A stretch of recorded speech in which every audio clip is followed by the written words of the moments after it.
All right, good morning everyone. Good morning. चलिए आज हम एक वोकैब टेस्ट करते हैं। All right, let's do a test. पिछले मुझे लग रहा है 15 हमारे वोकैब के जो है वोकैब के सेशंस आए हैं। 15 वोकैबलरी के सेशंस आए हैं। आप खुद गिन लो कितने आपके वोकैबलरी तैयार हो जाने चाहिए थे अभी तक। सो उन्हीं 15 वोकैब सेशंस में से आज मैं आपके लिए 10 synonyms, 10 antonyms, 10 one words and 10 idioms and phrases लाई हूं। Alright, it's a test, you are going to answer. Alright, मुझे कमेंट्स में जो है आंसर्स मिलने चाहिए। Alright, okay. ऑलराइट, पहला है क्रीपिंग। क्रीपिंग का सिनोनिम बताना है। क्रीपिंग का सिनोनिम बताना है। मैं कोई भी एक्सप्लेन नहीं करूंगी कि क्यों है क्रीपिंग का। बाकी के ये जो चार है, I am not going to explain them this time. Creeping का सिनोनिम बताना है। पहला है स्कैम्परिंग, दूसरा है एक्सपेडिशियस, तीसरा है क्रॉलिंग एंड चौथा है इंक्रीमेंट। क्रीपिंग का सिनोनिम क्या है? Answer would be crawling. Creeping का मतलब है रेंगते रेंगते चलना या बहुत धीरे चलना, और उसके लिए हमारा सिनोनिम होगा क्रॉलिंग। ऑलराइट, अगला रीअप्रोचमेंट। मुझे कमेंट्स में आंसर्स चाहिए। रीअप्रोचमेंट, पहला है बैड ब्लड, दूसरा है कोल्ड हार्टेडनेस, तीसरा है एनिमिटी या फिर मैलिस, चौथा है रीयूनियन। रीअप्रोचमेंट के लिए क्या होगा हमारा सिनोनिम? रीअप्रोचमेंट का मतलब है किसी के साथ दोबारा से सुलह करके सब कुछ सही करना है, and synonym would be reunion. Alright, अगला है सेरेंडिपिशियस। सेरेंडिपिशियस सिनोनिम क्या होगा? ए एक्सीडेंटल, बी अनलकी, सी लकलेस या फिर डी डिजायर। सेरेंडिपिशियस का सिनोनिम आंसर होगा एक्सीडेंटल। सेरेंडिपिशियस का मतलब होता है कुछ एक्सीडेंटली, कुछ गलती से होना, अच्छी चीज गलती से हो जाना, तुक्के में अच्छी चीज हो जाना। Alright, okay. अगला है लिटिगेशन। सिनोनिम बताइए लिटिगेशन का। A cohesion, B compromise, C prosecution या फिर D accord. A cohesion, B compromise, C prosecution या फिर डी एकॉर्ड। क्या होगा लिटिगेशन का आंसर? लिटिगेशन का मतलब होता है कि as per the court process, court के प्रोसेस के अकॉर्डिंगली सब कुछ प्रोसीड करना। सिनोनिम है प्रोसिक्यूशन। ऑलराइट, ऑलराइट, अगला अनइक्विवोकल।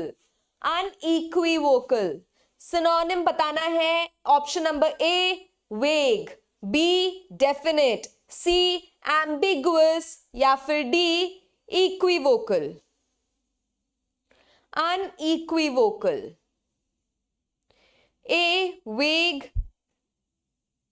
बी डेफिनेट, सी एम्बिगुअस या फिर डी इक्विवोकल। अनइक्विवोकल का मतलब जो इक्वल नहीं है, एक तरफ को शिफ्टेड है। डेफिनेट, डेफिनेट होगा तभी तो आपको पता है आपको दाएं जाना है या बाएं जाना है, आपको पता है। आप सीधे रास्ते पे नहीं, आपके इक्वल बैलेंस के साथ नहीं, आप एक तरफ को जो है जा रहे हो। Alright, wilt. विल्ट का सिनोनिम पूछा है। Option number A bloom, B fade, C rise और डी पीस। विल्ट, विल्ट का मतलब होता है मुरझा जाना। यहां पे ऑप्शन है B fed. Alright, next agrarian. Agrarian, option number A urban, B industrial, C layered, D fury. और अगर ये जो मैं बता रही हूं इसके अलावा कोई ऐसा वर्ड है जिसका आपको नहीं पता है, मतलब मीनिंग नहीं पता है, तो आप मुझसे पूछ सकते हो, मैं आपको बता दूंगी। बट ये सारे ही मैंने आपको पास्ट के सेशंस में बताया हुआ है। एग्रेरियन का सिनोनिम बताइए। एग्रेरियन का मतलब है कोई ऐसा व्यक्ति जो फार्म और फार्मिंग से रिलेटेड होता है। फार्म से रिलेटेड, खेतों से रिलेटेड या खेती बाड़ी से रिलेटेड होता है, उनको एग्रेरियन बोलते हैं। और लायर्ड का मतलब होता है, सॉरी, लेयर्ड का मतलब होता है कोई ऐसा व्यक्ति जो एस्टेट्स के ऊपर, एस्टेट से रिलेटेड होता है। ऑलराइट, अगला पार्टिसन। पार्टिसन सिनोनिम पूछा है option number A supporter, option number B neutral, option number C impartial या फिर option number D even handed. Partisan का सिनोनिम सपोर्टर, न्यूट्रल, इम्पार्शियल या फिर इवन हैंडेड। सब पार्टिसन का मतलब होता है किसी की तरफदारी करना या किसी के मतलब किसी की तरफ को बहुत ज्यादा झुका हुआ होना। Option number A supporter. Alright, अगला probe. Probe A neglect, B examine, C pleasing, D withdraw. A neglect, B examine, C pleasing, D withdraw. क्या होगा? प्रोब का मतलब होता है जांच पड़ताल करना और इसके लिए हमारा सिनोनिम है B, that is examine. Alright, fragile. Fragile के लिए क्या होगा? A durable, B unbreakable, C firm, D delicate. Synonym है फ्रेजाइल का मतलब है कुछ ऐसा जो बहुत नाजुक हो, जो बहुत जल्दी टूट जाए। Option number D delicate. Board, antonym पूछा है बोर्ड का। ए अनफोर्सीन, बी पोटेंट, सी प्रीसेज या फिर डी फोटेल। बोर्ड, बोर्ड का मतलब होता है कि कुछ ऐसा जो हमें पहले ही जिसका जो हमें पहले ही पता चल गया हो कि ऐसा होगा। ऑलराइट, जैसे एक तरीके से फ्यूचर का पता चल गया हो। ऑलराइट, और इसके लिए एंटोनिम है अनफोर्सीन। अनफोर्सीन का मतलब है कि कोई अता पता नहीं आगे क्या होने वाला है, कुछ ऐसा होना जिसका किसी को जिसकी किसी को उम्मीद ही नहीं थी। ऑलराइट, बुलवाक। बुलवाक का एंटोनिम बताना है। ए रैम्पार्ट, बी फोर्टिफिकेशन, सी फ्रेजिलिटी या फिर डी सीनिक। बुलवाक, बुलवाक का मतलब होता है कि जो बड़े बड़े आर्मी और ऐसे आप देखोगे डिफेंस के लिए जो है बड़े बड़े बोरे या ऐसे चीजें एक के ऊपर एक स्टॉक करते हैं कि दीवार जैसी बन जाए, ठीक है, जो स्ट्रांग बने, और उसका उल्टा होगा हमारा फ्रेजिलिटी। ऑलराइट, चलिए next, perspective. Perspective, view point, outlook, perspectiveless या फिर प्रोस्पेक्ट। आंसर है पर्सपेक्टिवलेस। पर्सपेक्टिव का मतलब होता है कोई ओपिनियन होना, कोई सोच रखना। Alright, paid. पेड का एंटोनिम पूछा है। ट्रिम्ड, एक्सपैंडेड, क्रॉप्ड या कर्टेल्ड। पेड का मतलब होता है काट देना, ट्रिम कर देना, ठीक है, और यहाँ पे एंटोनिम होगा एक्सपैंडेड। ठीक है, एंटोनिम है एक्सपैंडेड, मतलब लंबा कर देना, किसी चीज को बड़ा कर देना। स्लगफेस्ट। स्लगफेस्ट का एंटोनिम पूछा है। फिस्ट फाइट, ट्रैंक्विलिटी, फिस्टिकफ्स या फिर डी ऑल्टरकेशन। स्लगफेस्ट का मतलब है मुक्केबाजी करना। ऑलराइट, मतलब फिस्ट्स के साथ लड़ाई करना। ऑलराइट, एंटोनिम ट्रैंक्विलिटी, एकदम शांत, पीस। रिप्रीव्ड, रिप्रीव्ड का मतलब पूछा है। रिप्रीव्ड का मतलब होता है किसी को माफ कर देना, और एंटोनिम होगा अक्यूज, ठीक है, किसी के ऊपर इल्जाम लगाना। प्रोलॉन्ग्ड, डिक्टेटरशिप, एक्सटेंडेड, लेंग्थेन्ड या ब्रीफ। प्रोलॉन्ग्ड के लिए, प्रोलॉन्ग्ड का मतलब होता है लंबा कर देना खींच के, और ब्रीफ का मतलब है बिल्कुल छोटा, संक्षिप्त में करना। अगला लैमेंटेड।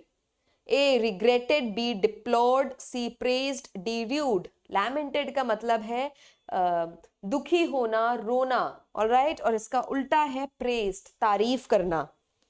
Ushering. A showing, B hindering, C conducting, D door keeping. Ushering का मतलब है रास्ता दिखाना। ऑलराइट, और बी है आपका ऑप्शन, हिंडरिंग का मतलब है रास्ता रोकना। ट्रेटर, ट्रेटर का के लिए ए है कॉन्स्पिरेटर, बी लीगलाइज, सी डिजर्टर, डी डिसीवर। ट्रेटर का मतलब है धोखेबाज, जो धोखा दे देता है, और लीगलाइज का मतलब है जो लीगल चीज है। ऑलराइट, अगला आइकोनोक्लास्ट। आइकोनोक्लास्ट का मतलब क्या है? एक ऐसा व्यक्ति जो पुराने बिलीव्स और कस्टम्स, जो रीति रिवाजें हैं पुरानी बहुत पॉपुलर, उनको तोड़ता हो और उनको तोड़ने में जो है विश्वास करता हो। पैंडेमोनियम, केओस, उथल पुथल करना, उसको बोलते हैं हम पैंडेमोनियम। ठीक है, अगला रेवियल, रेवियल का क्या होगा? एक ऐसी ट्यून बजाना, जो एक ऐसी ट्यून जो सोल्जर्स सुबह बजाते हैं, मॉर्निंग में जो है वेकअप ट्यून होता है उनको। अगला सोमनाब्यूलिस्ट, सोमनाब्यूलिस्ट क्या होगा आंसर? एक ऐसा व्यक्ति जो नींद में चलता हो, नींद में चलने की जिसकी आदत हो, उसको बोलते हैं सोमनाब्यूलिस्ट। अगला इनकॉरिजिबल, इनकॉरिजिबल, इनकॉरिजिबल के लिए क्या होगा बताइए? ऐसी बुरी आदतें जो चेंज नहीं होती है, इंप्रूव नहीं करते हैं, उसको बोलते हैं इनकॉरिजिबल। पैरासाइड, पैरासाइड क्या होगा पैरासाइड का आंसर? अपने मम्मी पापा या किसी क्लोज रिलेटिव का मर्डर कर देना, उसको बोलते हैं पैरासाइड। ठीक है। अगला मिसैंथ्रोपी, मिसैंथ्रोपी, मिसैंथ्रोपी क्या होता है? इंसानों को, इन जनरल ह्यूमन बीइंग्स से नफरत करना और ह्यूमन बीइंग्स से दूर रहने को मिसैंथ्रोपी कहते हैं। अगला फ्यूनैम्बुलिस्ट, फ्यूनैम्बुलिस्ट क्या है? एक ऐसा इंसान जो हमने देखा है ना सर्कस में, रस्सी पे के ऊपर जो है लोग चल रहे हैं और सर्कस कर रहे हैं, रस्सी के ऊपर खड़े होते हैं और उसके ऊपर साइकिल चला रहे हैं, वैसे लोगों को फ्यूनैम्बुलिस्ट कहते हैं। ऑलराइट। अगला है ग्रैटिस, ग्रैटिस विदाउट चार्ज या फिर कोई चीज फ्री में होना, उसको हम ग्रैटिस बोलते हैं। अगला है गलिबल, गलिबल क्या होगा गलिबल के लिए? इजीली परसुएडेड, मतलब बहुत ही आसानी से मना लेना किसी को, उसको गलिबल बोलते हैं। जो आसानी से मान जाए उस इंसान को गलिबल बोलते हैं। अगला हेल्टर स्केल्टर, इडियम है पहला, हेल्टर स्केल्टर। हेल्टर स्केल्टर का मतलब क्या है? कोई ऐसा काम करना जो बहुत ही जल्दीबाजी में हो रहा हो, और राइट, जल्दीबाजी में कोई काम करने को हेल्टर स्केल्टर बोलते हैं। अगला हर्क्यूलियन टास्क, हर्क्यूलियन टास्क, हर्क्यूलियन से ही समझ में आ जाना चाहिए कि कोई ऐसा टास्क जिसमें बहुत ज्यादा स्ट्रेंथ और डिटर्मिनेशन की जरूरत होती, कोई बहुत ही बड़ा सा टास्क करना। अगला to fight tooth and nail, to fight tooth and nail आखिरी सांस तक लड़ना, जैसे हम बोलते हैं ना आखिरी सांस तक लड़ेंगे, उसी को हम बोलते हैं to fight tooth and nail. Alright. अगला है to be always at his beck and call, to be always at his beck and call. To be always at his beck and call का मतलब है ऑलवेज रेडी टू ओबे, कोई किसी की बात मानने के लिए हमेशा तैयार हो, कोई बुलाए और आप हाजिर हो, उसको हम बोलते हैं always at his beck and call. अगला है Hobson's choice, Hobson's choice, Hobson's choice क्या होता है? हॉब्सन्स चॉइस होता है या तो आप ये ले लो या तो फिर आपको कुछ भी नहीं मिलेगा। ठीक है। कोई ऐसा चॉइस जहाँ पे आपको कुछ दिया जा रहा है और आपके साथ उसके साथ खुश नहीं हो, तो आपको फिर कुछ भी नहीं मिलेगा, फिर जाओ यहाँ से, कोई मतलब नहीं है। Talking through his hat, talking through his hat, talking through his hat का मतलब होता है कि पता भी नहीं है किस बारे में बात हो रही है, बस बोलते जा रहे हैं। हमें बात करनी है तो हम बोल रहे हैं, है ना, हमें बात करनी है तो हम बोल रहे हैं, कुछ भी सिली चीज बोलना जबकि आपको मुद्दे के बारे में कुछ अता पता ही नहीं है। अगला going places, going places, going places का मतलब है to be getting more and more successful, बहुत ज्यादा सक्सेसफुल होते जाना। ठीक है। अगला है to give him a piece of my mind, to give him a piece of my mind का मतलब है अच्छे से सुना देना, गुस्सा आ रही थी सुनाई दिया आज जाके, उसको बोलते हैं to give him a piece of my mind. Alright. अगला है cast iron stomach, cast iron stomach का मतलब होता है, कई लोग आपके पास ऐसे होंगे जो कुछ भी खा लेते हैं उनके पच जाता है, कुछ भी खा लेते हैं, है ना, कि सुबह से जो है सिर्फ और सिर्फ जंक फूड खा रहे हैं लेकिन कोई दिक्कत नहीं है, सब पच रहा है, उसको बोलते हैं कास्ट आयरन स्टमक। ठीक है। अगला है अ डैम्प स्क्विब, अ डैम्प स्क्विब, अ डैम्प स्क्विब का मतलब है कंप्लीट फेलियर। ठीक है, कंप्लीट फेलियर। अब आप लोग मुझे बताइए, आप लोगों के ये 40 क्वेश्चंस में कितने क्वेश्चंस का आंसर आप लोगों को पता था? Alright, do tell me in the comments and then I will proceed as per your comments. All right, thank you.